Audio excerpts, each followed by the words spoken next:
Okay, two London lads from London. They moved to Thailand, started a company. Yeah. Welcome. My name is Mr. Jake. My name's Mr. Jason. And this is Abstract Chats. It's not for kids and not for grown-ups. Something like that. Yeah. So I think today we're talking about drama, right? I think today, yes, we're talking about drama. I think we're going to look back at our first performance together and then how we've got here.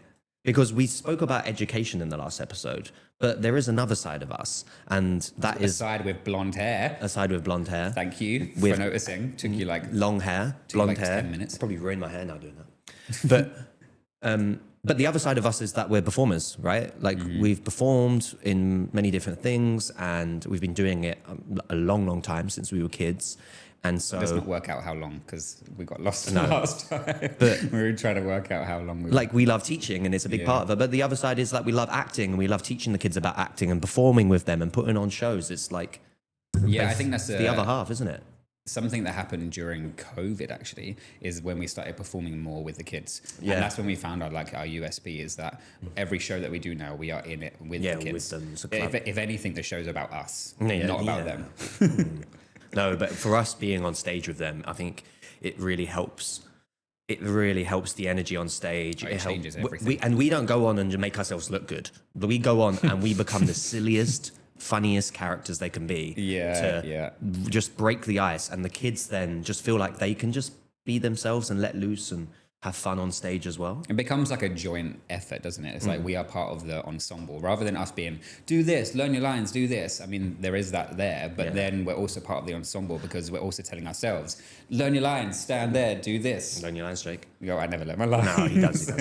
That's one trick I'll always keep with me. And here's another trick why I'm going to let you in on something. But with the little ones, going on stage with them and making it like a game and playing the scene like a game is so much more effective than waiting for them to learn their lines. Yeah. For a 4-year-old, it's scary. But a 4-year-old having fun on stage with their teacher, that's fun to watch, you know? If So we can guide it. Like in a game, then they're immersed, which means that they believe it more, which means the performance is more believable. Yeah, they're laughing, they're saying silly things, exactly. Everyone's having a good time.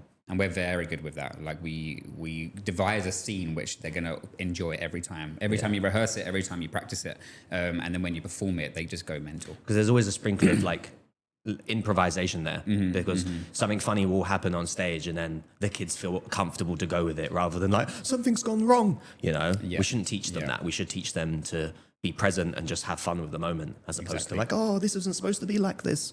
My favorite one is when we did a space camp, and then the kids had to sell lemonade at the beginning, and they were like actually getting real money from the audience. I mean, I told some of them to do it, and then they were going up to their parents like, buy this lemonade, buy it now.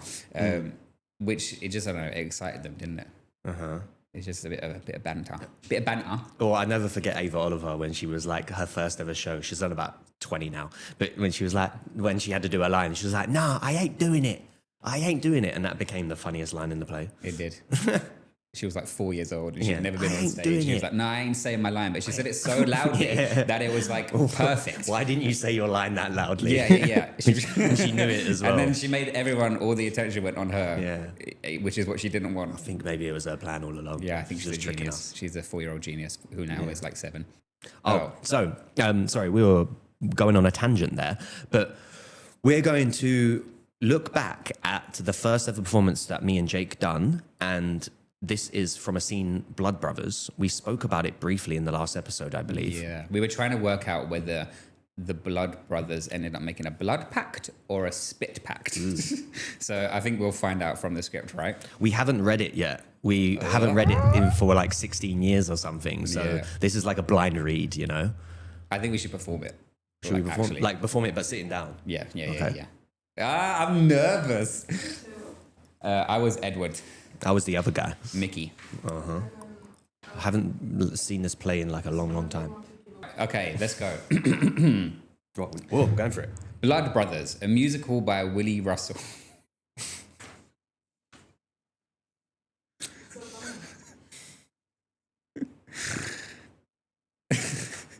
I just remembered laughing at that, like when I was younger. When I read it when I was like 15, I remember laughing then. Tapped into your inner child. Yeah, because it was so stupid back then, and now it's stupid. Okay, okay. Blood Brothers, a musical by Willie Russell, revolves around fraternal twins Mickey and Edward, who are separated at birth, and they're brought up in completely different environments. In 1960s Liverpool, that was my terrible accent. Liverpool. I can't do it. It's more like it's like Liverpool. Hey, put your head down, let your feet do the talking, like.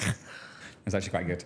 At the Merseyside area. Mickey, who is played by Jason, thank you, is brought up by their mother, Mrs. Johnston, a struggling single mother of 7. 7 kids?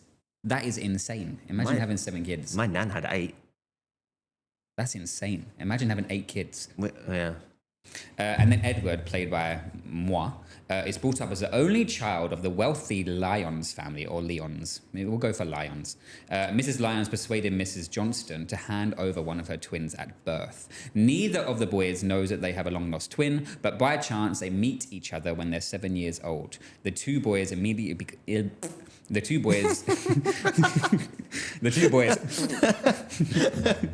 two boys actually immediately become best friends and decide to make a pact to become blood brothers. Uh-oh. This is like... Okay, so we've got to be 7 years old. How did we learn all these lines? Bruv, I feel like they actually slowed it down for us. There's no way we learn what's all the these word? lines. When you cut it down, I think they cut it down. It's scary. I can't do lines. What am I, an actor? All right, let's go. Well, how have I sounded? I think we rehearsed it and then we performed it at the end. Everyone was doing a monologue or a duologue. Presentation for like yeah. parents and stuff, and parents and friends. And we did a duologue, and there was over 100 people in the room, and they all clapped and applauded. Yeah, I think... And we got like chocolates and flowers. Yeah. And so many people came up to us, were like, one day you guys are going to open a company and educate the children of the future. It's true. Yeah. Then walked in Elton John, and he just started singing a ballad. Yeah. And he gave us a Nobel Peace Prize. Yeah. Is that a thing? Yeah. And then we even got Grammys. And then the Queen came in, and everyone was like, "Oh my God, it's the Queen!" And the Queen was like, "This is the day for you to know that you boys have done a great job." Yeah, we were all like, "Oh my God, it's the Queen." country is proud. And the Queen was like, "Oh my God, it's Jake and Jason." That's what she said. Yeah, it was good times. All right, let's go. Wait, let's get into character. Yeah, we're 7 years old. I'm kind of very similar to Edward anyway. Do you know what? This is so beautiful because beautiful, because I feel like they typecast us at like 10 years old. I'm very much an Edward, and you're very much a Mickey. You ain't a rich boy. No. Okay. Hello. Come on, Jason. All right, no. That's me. That's what I would be like if I was a kid and someone went, "Hello." See, we're terrible actors. Okay. Hello. Hello. I've seen you before. Where? You were playing with some other boys near my house. What, do you live up the park? Yes. Are you going to come up and play there with me? No, I would, but I'm not allowed. Why? Because my mum says. Well, my mummy doesn't allow me to play down here, actually. Is this a sweet? All right. What? Here. Can I have another one for our Sammy? Yes, of course. Take as many as you want.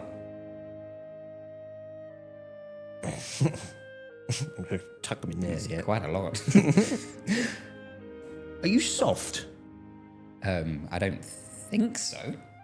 Round here, if you ask for a sweet, you have to ask about 20 million times. And you know what?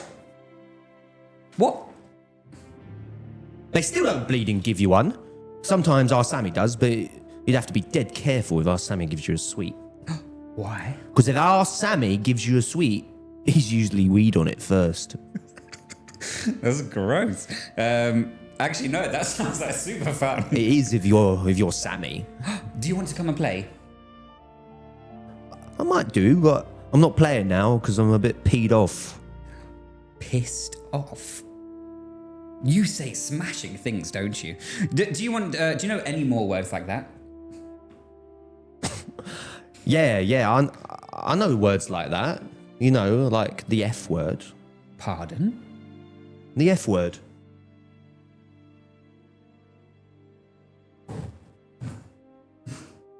Whisper it.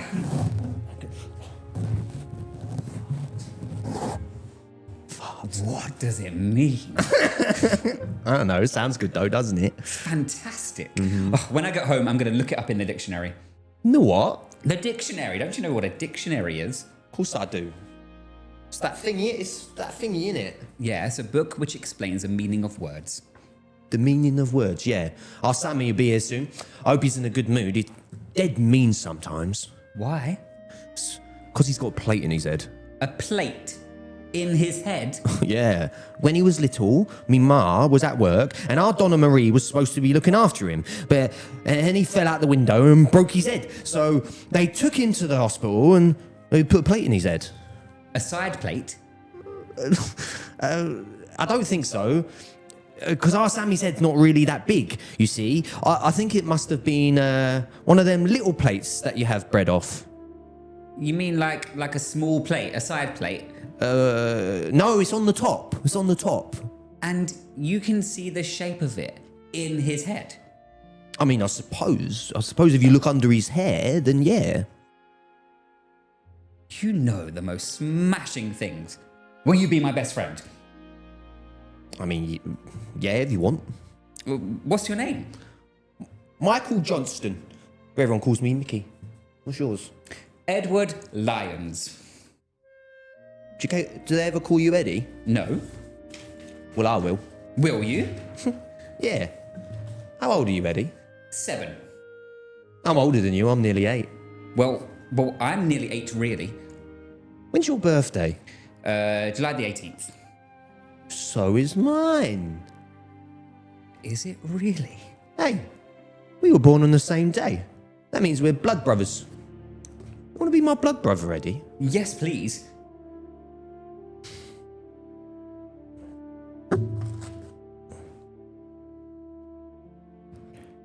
It hurts, you know.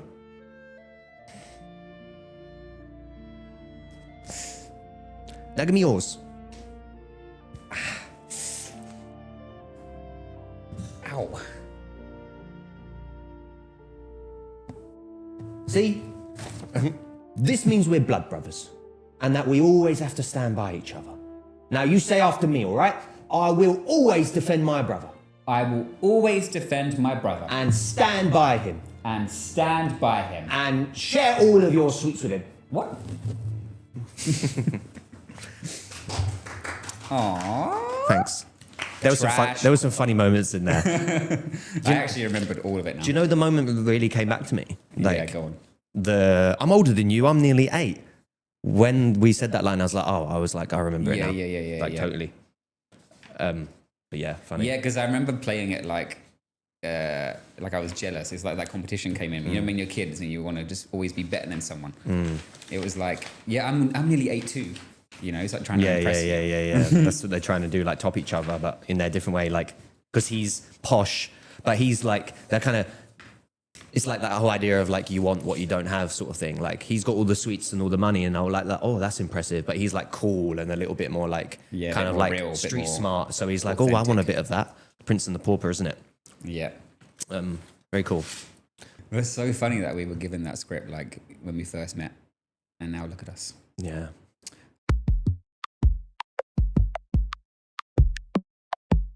Should we go from that moment then? And we could talk a little bit about how acting has been a part of our life, and acting is reacting. Who says that? Is that like one of those famous quotes? I've heard it all my whole life. Acting is reacting, though.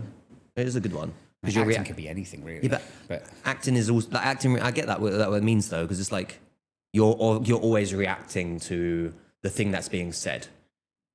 So if someone says something in a certain way and you know you're lying, but you must react to that emotion and react to that thing rather than preempting how you're going to react to it, you know? Yeah. They're like, the kids that come and they learn their lines, we always tell them to learn the other people's lines as well. Like to actually know your cue, and then once you know their lines, then you're able to listen. And then if you can listen, then you can react on stage. And it's that thing about just because you're not saying your line doesn't mean you're not performing. That's the hardest thing with kids. Like they feel like when they're not performing, they're on stage, but they're not doing lines, they can just turn off. But acting is reacting. You're still in that space. If something shocking happens, you need to be believable, because acting is just like real circumstances in imaginary spaces, let's say, and also imaginary circumstances in real spaces. In a way, they both kind of make sense. It's deep, bro. Yeah, some deep stuff.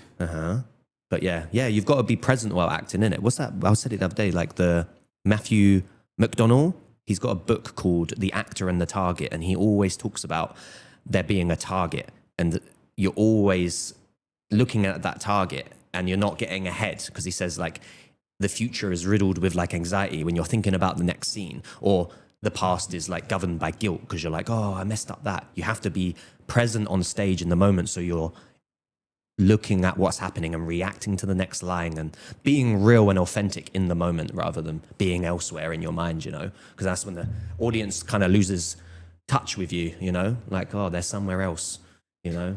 Do you have a story where you've not been present on stage? Because I think I got a couple. I think I do. Go on. So tell us. My third year, you watched this actually, I think, my third year, I won't go into the whole details of it, maybe not so, but my third year uni production, we done a play called Shopping. I'm not going to say the next one. And it was quite an intense play. Like it was hard, you know, Jake saw it. And the first half we done 3 nights. And I remember one night, the first night, I was a little bit out of my head. I was a little bit in my head, should I say, sorry. And I wasn't really present. And like, so I felt I messed up a little bit as well. We got on track, but I like skipped a line and we had to go back because I was worrying about my lines, because I had a lot of lines in this play. But anyway, halfway through the show, we kind of went to the green room, and then the director came in. She was like, Jason, you've got to, she's like, you don't have, like, you're just a little bit elsewhere. She was like, you're just not there. And I got a bit offended at first. And I was like, why are you saying that? Making me feel bad. And then obviously I took a second and was like, actually, no, you're right. And then I went out and I was like, be in the moment. I was like, every single thing that's happening, be with it, you know? And then I smashed the second half. It was so good. So it was a clear example of just like how you have to be in the moment. Otherwise you can mess up your lines, and then it can just it can go off the rails so quickly. Live theatre is like that though, isn't it? It's like, you can't be like, oh, take 2. No, it's like there's 200 people watching you. You have to get one chance. You get one chance. And if it goes wrong, but it's okay, just take a deep breath, get back on track, and then they'll forget about that moment, you know? In the same way you should be forgetting about that moment, so are the audience. This is a good segue, okay? Yeah. So when I was like 20-ish, I think it was... There was a break, wasn't there? Basically, I signed up to this like film course, and it was to make a film in a term or something like this. And I paid for it, which is now I'll know never to pay for anything. Never pay for anything. No, don't pay for like an audition as such. I guess it was kind of like that. I think at the end you were going to end up being an opportunity to be casted in their agency or whatever it is. So I signed up for this course, and I was going once a week in London. And I remember he said to me that he didn't want me to perform. He just wanted me to be myself on camera. And then that just blew my mind. It like freaked me out so much. Because A, at that age, I had no idea who I was. B, I was so scared of people seeing who I was.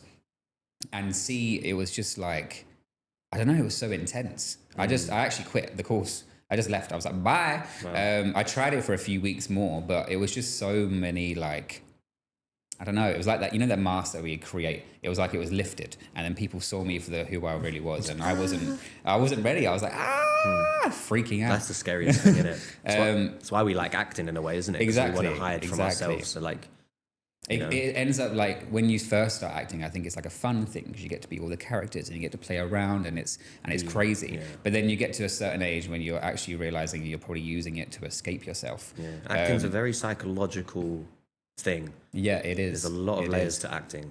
And then when that fun is lifted and they want to see the real you, that freaks me out. I like acting because when I'm on stage, it's so true. Like, especially when I was younger, I'm much better at it now. But like when I was younger, I really had a fear of speaking publicly, like going on stage, I used to shake and I'd be like, I can do this. But when I was acting, like being a different character, it was a different for me. I could like flow. Something takes over you. It's like you're on autopilot. I'm not me it's anymore. Like, exactly. I'm It's me, but something I'm you not just me. go straight into flow. It's it's very interesting. But I think what we do really well is that we don't become that character. Do you know what I mean? I think abstract kids is that the kids and us, we are very authentic to who we are. We're not performing, but we are just an extension of ourselves, if that makes sense. Like, I'm very real in front of the parents and you are very real. Like, if anything, we're too real. It's true. It's true. I'm but it's a not good thing, I pretending. think. I'm being authentic. You're right. Yeah. But it's not like, whereas before in other companies and other places, I've performed and be like, hi everyone, welcome. Yeah. Can't wait to watch this show. Whereas now it's just like, hey, yo, No, it's sit true. down, watch. And then when you relax into it and be yourself, it does get easier in a way. I think the hard bits is when you're being like vulnerable or you're being honest. That's when sometimes your body can react, you know, and it can be like a little bit, oh, I'm letting a bit of my heart out here. And then your body starts shaking a little bit, you know. Yeah. It was like when it was one of our camps and you did a poem at the beginning. Yeah, I could tell, I because I know you so well, I could tell you were nervous. Like your boot, it was shaking a little bit. You were just like, I got the jitters. Yeah, it's like reacting, you know. Yeah, but it's nice, that feeling. It's like, we tell the kids this all the time. And it was just an honest poem, wasn't it? It was like talking about our life in like a vulnerable way through metaphor. Through art. Yeah, so... Because life imitates art. It does. It's like that flight I feel like your body goes into a bit of flight or fight situation. It's like adrenaline and you've got to sort of get it under control because it will start being like, oh, you're vulnerable here. Like there's a snake.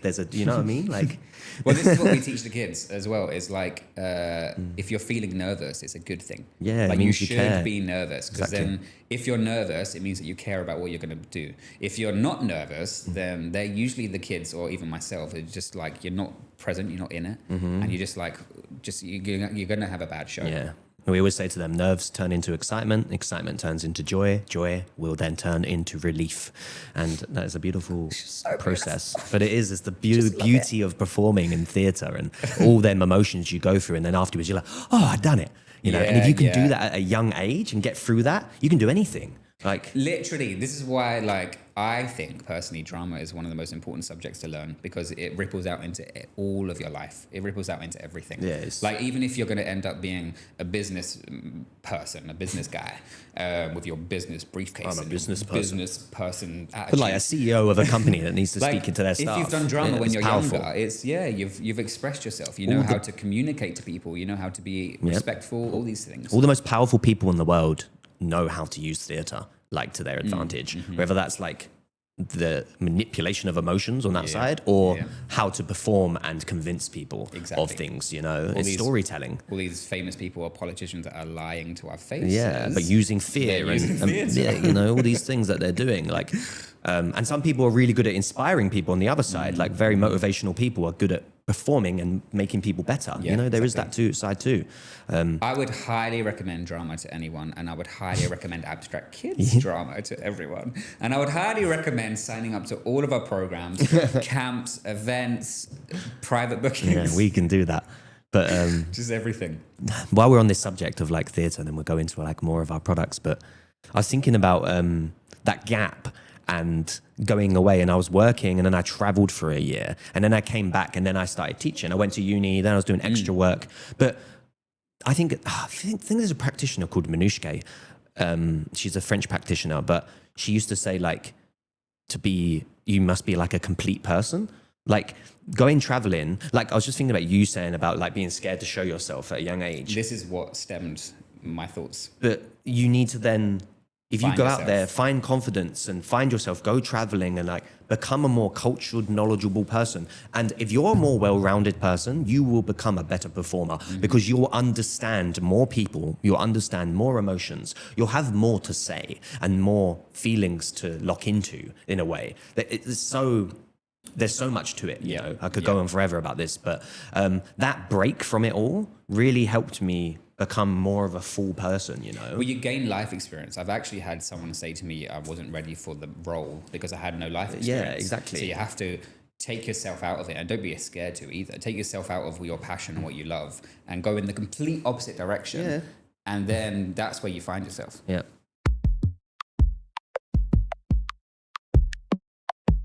Okay, I got a last question just to Go wrap on. this up. When did you know you'll be in this kind of path Yesterday. in life? Just yesterday. Yeah. It took you 32 years almost. When did... No, go on, bro. Sorry, I'm being silly. Repeat your question. So when did you know that you wanted to be an actor? Do you consider yourself an actor? Okay. Yes, I do consider myself an actor because I act every day.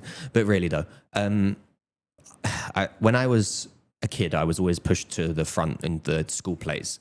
And then as a teenager, when I went to Jigsaw and I went to done some like plays as a kid, youth theatre, I would always say to myself, like, I feel like I'm going to be, I'm going to do acting. I'm going to do this. This is the thing that makes me happiest. Then I saw traveling and I was like, that's another thing I love. But I was always scared of like being famous. Like you have this idea as a kid, like, oh, if I'm an actor, I'm going to be famous. Oh, I'm not ready for that. I can't do that. And it kind of created a resistance for me because I was scared to show myself in any way. And I think as I get older and dancing with the universe, as I like to say, like you realize more and more that it wasn't even about acting. It was about I love the power of drama and storytelling. And then as I got older and I started teaching kids, I realized I can put them through two things together, and I was like, oh, I love acting and I love performing. I love creating theater and I love performing, but I also don't want to be like a star, but I love educating and I love being with kids and having fun with them. So it's like here we are. Here's Abstract Kids. Hand in hand. Same question to you. I just noticed you have very nice eyes. Took me 16 years. Wow. You learn new stuff all the time, guys. Now I'm blushing. Wait, what were we talking about? He got lost in my eyes. What the? Okay, we're talking. Did I always know if I was going to be an actor? Yeah. At what point did you realize? It's an interesting. It's question. a big question, isn't It's it? a very really? big question. Very similar to you. I kind of like on the bus to school. I'd always daydream of like being an actor or like how I would ever do an award ceremony, like what I would say. But these were just dreams, I guess, as a kid. And then I don't really know. I kind of just fell into it. Like everything that happened in my life was kind of just like laid before me. It was like I didn't have to try. It was just like I was always like given jigsaw. I was always given opportunities and always, I don't know, well, life just worked its way out to keep me on this path. And even falling into a fryer and burning my entire arm. Literally fell into it. Yeah, literally fell into a fryer. And then I got loads of compensation. But with the compensation, I went traveling. And then when I was traveling, you were there. And then I met you. And it was just like, everything was always bringing me to this point exactly to where I am right now. Yeah. Which is why I believe everything happens for a reason. Because everything in my past has led to this exact moment, I'm meant to be here right now. So... yeah, do I consider myself an actor? I'm like an anti-actor. I'm kind of anti-everything. I think we're actors we're just not trying to be part of the industry. Like I've been to many auditions and I've been in lots of extra work and short films and I never sat right with me. And I never enjoyed that part of it. And I realize now that was just an ideal of what an actor is. Yep. But an actor can be anything. so, like we just said, a politician, a motivational speaker. They're all performers, storytellers. Yeah. We've just found our way of doing that, I think. Yeah. I'd say it's like it's a tool, isn't it? Like I see acting as a tool of something that I can use when I need to use it. Exactly. And to bring this force of Abstract Kids, which is helping kids and people find out who they are, and if acting is the tool that we use, then the fundamental is the skill we use to make ourselves good at our job. Because we're good performers, it helps us become better teachers. Should we wrap it up? I think we wrap it up. Yeah, okay. You wrap it up, I'll stare at your eyes. Oh, whoa. This podcast. Yeah, I think we could literally go on forever. I was trying to like tell all these stories in such a condensed way, but yeah, that's it. Basically, yeah, I think that sums it up. Everything led to us being what we are today, and here we are today, and here you are today, and you are today, and catch you in the next one, I guess. Peace out, A-Town. Do do do do do do do do. What was that song? Yeah. It's Usher. Da da da.